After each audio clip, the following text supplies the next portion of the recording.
Suffocation, and you're burning up on Hellbound. This is Kevin. What's going on?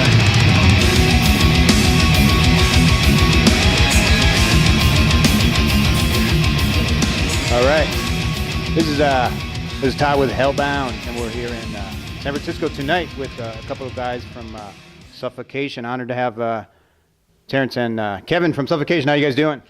Yep, we're hanging in there, bro. Couple days deep in touring and ready to rock another night, man. Amazing. Ready to go. Ready to pummel. Ready to kill. It's awesome. All right. So, how long you been? This is your first run with these guys, or so? Maybe talk a little about how you came into the band and what's it like being on stage with these maniacs. Sure. So I got in this band. This is my first tour with them. Can't be more proud. Can't be more happier. I was kind of introduced with these guys just over shows. Me and Charlie have another band called the Rehearsals Concept. We open local shows here and there, but the big cliff was we and Charlie were both in Pyrexia together. Both played the Carnival at Death tour, Pyrexia, and we were hanging out with these guys every day on the tour. It was the most fun. We came home, got to plotting, and here we are. I'm happy to be here. It's probably some of the most intense shows I've ever played. Get to play some legendary songs up there. And for you, how is it, this lineup for you? It's a pretty good lineup or whatever. I'm sure you have some history with some of the bands, and pretty psyched to be out there with Morbid Angel. Yeah, absolutely. I mean, for me, obviously, just because I've been there since the beginning of Suffocation, this will be like the third time. I've actually done some touring with Morbid Angel. This will be the second time with Steve Tucker, and I did some South America touring with them a while back. Actually, everything is really going pretty smooth, you know, as far as the new guys in the band, like Mr. Kevin over here and Charlie Arrigo and Eric Marotti. You know, we have probably the strongest lineup going since. I mean, everything is really spot on. Everybody knows what they're doing. We very rarely have any problems playing anything live. And, I mean, I just feel it's a really strong lineup. I hope you guys can come out and check it out and see it somewhere along the way, because it's tits, you know. When you get geared up for a tour like this or whatever, I always like to talk about bands and philosophy of coming up with a set list and all that type of stuff. So I'm sure, obviously, you're heavily involved since you go back to the beginning. Oh, yeah. So you're probably the lead dog there, choosing songs or at least signing off on what songs you play. So how does that all come about? Well, up to a certain extent, you know, everybody Start with like 40 songs and then crossing them off. Yeah, I mean, we have the songs that we really know that we would like to always play live. Some staples. Yeah, the staple songs, you know, like Pierce from Within, Effigy the Forgotten, Legion of Veracity, you know, songs like that. You know, Thrones of Blood, Infecting the Crypts. Those songs, yeah, Catatonia. I mean, you just basically finished off a set right there. There you go. There's a set. I mean, basically, that's just one set. That's because we have, you know, this is our 8th, 9th record. So, I mean, for us, it's really tough because in introducing a new record as well, now, especially if you're supporting another act, you know, you want the shows to be really good. You don't want to come out with, you know, a lot of competition out there, especially when you have a new album. And, you know, it's very hard for us to pick what we can play in 45 minutes as opposed to what we can play in an hour and a half. So, you know, as far as the band is concerned, we all tried to figure out what songs everybody knew, which songs were their favorites, which ones they really thought they'd want to play, as well as the whole new record, which now in turn it's like, you know, we have 30 songs that we can play and we don't know which ones and what night we're going to play. So we made an A set and then a B set for headlining shows, and then we made an A set and a B set for opening shows, and still, even with that, we're still swapping in and out and changing songs along the way. So that's cool to hear, and especially a lot of times in the metal community, you don't see that a lot. Where bands, they might have a set that they do for their 40-minute set or their hour set or whatever, but actually maybe from night to night, you said you guys will change it up? We'll be switching in songs, you know, here and there, and you know, I think a lot of bands are scared because, you know, you want to be, especially playing your kind of music where it's so intense and extreme that if you're off. There's definitely a lot of rehearsal involved in picking songs. You know, you always have that fan that's out there that's like, hey, play this song, you know, the B-side song from something that's from 2002, you know, and you know, we have to go back to the drawing board and go and rehearse those songs to bring them for you live. So there's a lot more.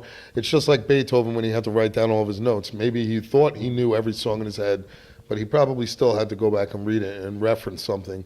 And of course, I have to do that a lot as well as the other guys. So, give us some time. We'll bring you some more songs, but we have quite a bit right now to play for you guys. So, we're not sitting on our asses, if you know. Yeah, what I mean, you said upwards of 30 songs or Yeah, something that you can break out. Something to that effect, I Pretty mean, good.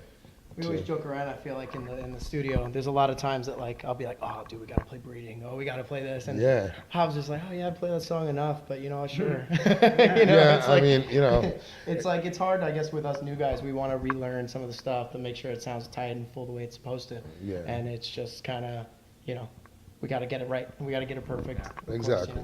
I mean, it's one thing for me to show the guys the material. It's another thing to actually practice it and have everybody fall into that same mode of thinking. Yeah, where it was comfortable. And I mean, I think that now we're like a pretty finely tuned machine.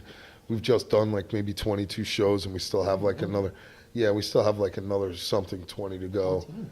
Oh yeah, really? Only 14 left. Or yeah, that's Are what I you counted. sure? That's what I Really? counted. Unless this is Oh wrong. boy. It's called- I mean, we're just chugging away. Just rolling. Yeah, we're just rolling. So right now we're like a finely tuned machine. If we have the chance to go home and practice a little bit, that would be good, just on some other songs. But then right after July, we go over on tour in Europe for August. So there's not much. And that's time. it's doing tour or just festivals, hitting the festival? No, it's festival and tour mixed together. It So looks like it's mainly festivals, but it looks like it's mainly festivals, but for the most part, it's all over. I mean, we're the kind of band that likes to play like Yeah. every day. So it could be festival season. We could have days off, but we choose not to. So we Or if there's an opportunity to play in between the festivals. Exactly. So we try to jump on stuff like that, keep the band busy, keep them motivated, keep us paying the bills, keeping our driver in a hotel room, For you, you've probably played so many of these festivals over the years. Is there one festival in particular, or maybe one year of a certain festival that, for you, and it could be either your experience or maybe just the other bands that you saw? Well, for me, I have a soft spot in my heart for Brutal Assault Festival in Czech Republic. There was one year that Slayer actually was headlining it, and we were actually direct support for them. And it was like, you seen their day sheet, and it said a bunch of bands, Suffocation, Slayer. Yeah. And for me, that was just like, oh, dude, that was like, that's so sick, It's like Slayer, But that festival, the festival does like maybe anywhere from 14 to 19,000 people. And it's not as big as a walk and open air festival or a grass pop festival or a health festival in France or anything like that. But Just as intense. it's Even more super intense, it's super friendly, it's super just everything you would like a festival to be. It's set in an old military campground, so I mean it's just authentic, you know what I mean? And you really can't knock that kind of fest, All right, so you got this dates over there, and then you mentioned a little bit earlier about the new album. So the new album just dropped, like, I think not even 2 weeks ago or something like that. So Yeah. can you talk a little about the new album, and what's the name of the new album?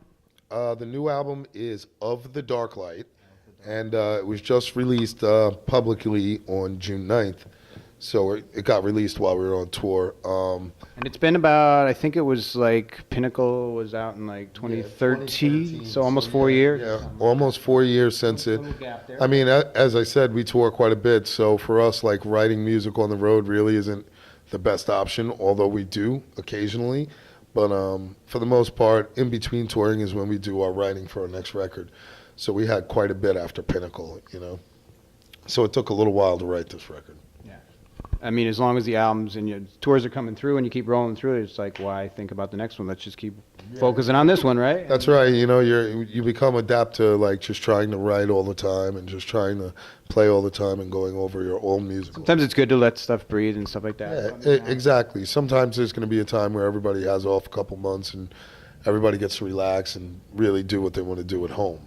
So the writing style for you guys, not so much on the road. I'm sure you probably write riffs or something like that, but basically get serious when you're off the road. And is it primarily start with you, or is it more collaborative with everybody bringing stuff together? Well, at this point now, everybody has the option of really throwing down their ideas. Not that some of the ideas from the newer guys weren't put into the latest record of The Dark Light.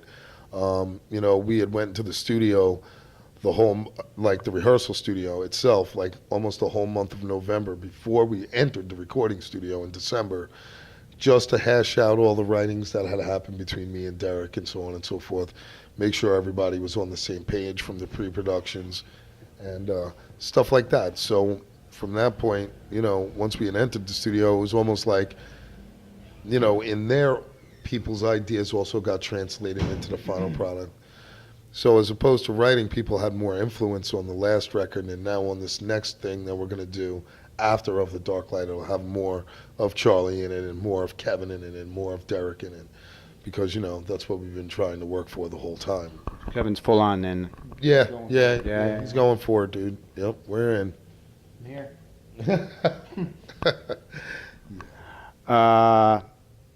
Fun question we like to ask sometimes is I call it Desert Island Disc. So if you're stuck on a desert island, you only pick 3 albums. So it's for here to eternity. You're going to be listening to these albums. Could be metal, doesn't have to be metal, whatever. If you could pick quickly, without too much thought, but just like these. I'd have to listen to Haunting the Chapel. I would have to have Altars of Madness, and I would have to definitely have Terrible Certainty from Creator. Right. Some extreme shit there. Yeah. I'm rocking one of them. Destroy the Opposition, Dying Fetus. I'd have to mix it up too. Onyx, Back the Fuck Up. I'd have to have that in loop. And the third, what's on my phone?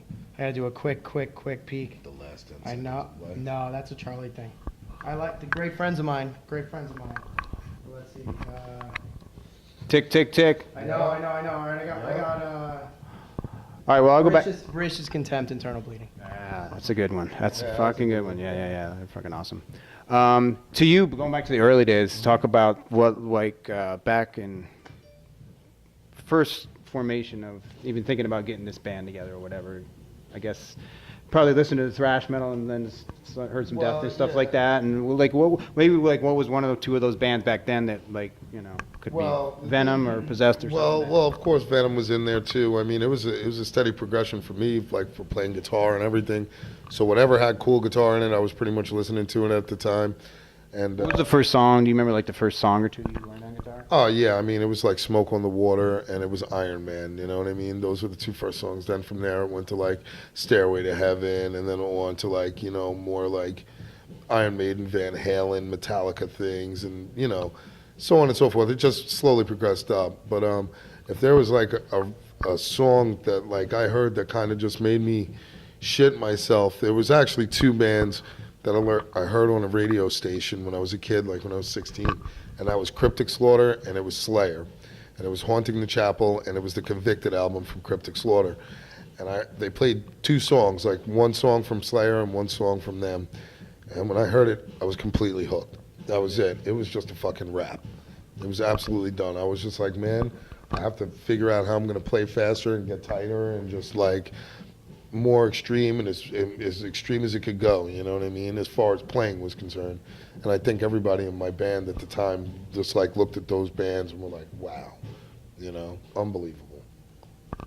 All right, so Slayer obviously a huge influence. Fan, of course. Yeah. And what do you feel about, saw something today on Blabbermouth about Gary writing for Slayer. What are your thoughts on that? Any thoughts on that? Is that appropriate for Gary to be writing for Slayer? I felt it was on the last album. I thought Gary was kept it too close to the vest. I think that, over the course of time and, that our opinions matter. The natural things that happened with the band and where the band is now and, Kerry and Gary have been friends for God knows how long, forever. So, I think that they know the writing styles that they're looking to utilize, and I'm sure that they have a formula, and Gary knows it, and so does Kerry. So why wouldn't it be okay for Gary to play? He's a great guitar player, All right.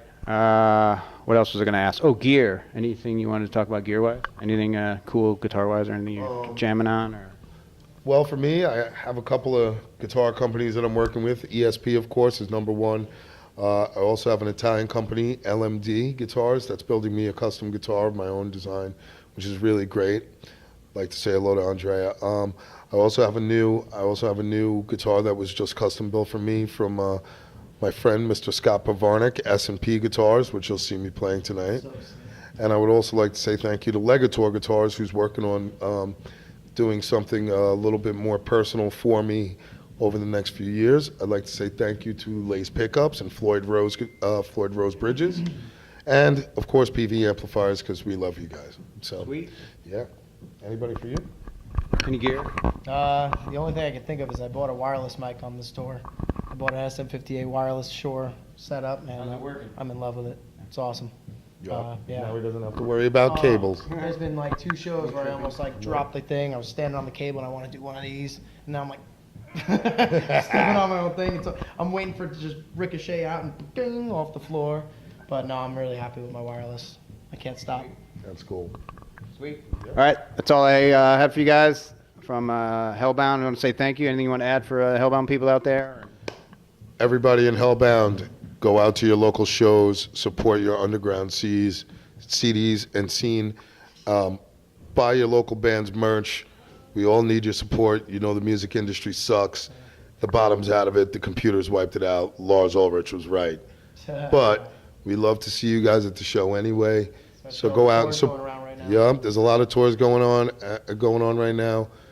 Everybody would need your support. So please go out and support your locals, man. Support metal and buy a shirt. That's right, man. It's awesome. All the tours going around. I'm jealous. I'm missing all those shows that are going on right now. There's a- Decrepit Birth, Cryptopsy, Internal Bleeding, Vader, Visceral Disgorge is out there. Who else?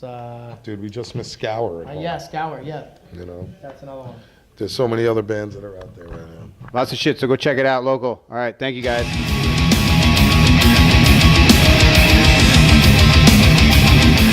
This is Kevin from Suffocation, and you're burning up on Hellbound.